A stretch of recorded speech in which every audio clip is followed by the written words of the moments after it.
Ang mga anak ko ay napakaswerte mga bata. Hindi ako namamalo, hindi ako madisiplinang magulang, but I just tell them what I want. Gusto ko bago sila aalis, magpapaalam sila.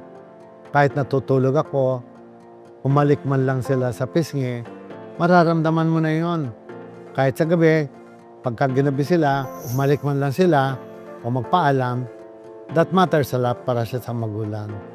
Ngayon ang panahon na hindi na uso ang top love na namamalo ang mga magulang, sinisigawan ng mga bata.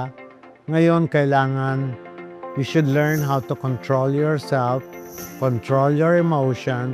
Pag may nangyari na hindi mo gusto bilang magulang, huwag ka kagad nagagalit.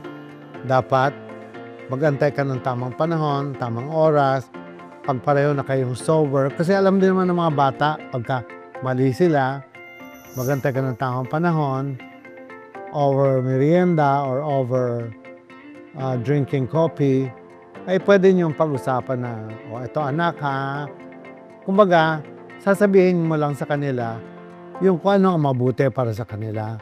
I always tell all my children that just keep on listening because I have more experience than what you are. Sasabihin ka sa kanila, ito, ang edad ko, doble na ang edad nyo. I've done so much and I've met so much and I have built so much in life and you're just halfway. Hindi naman kami magulang na tutulok ka sa bangin, kundi sasabihin ka kung saan mapapaganda ang buhay mo.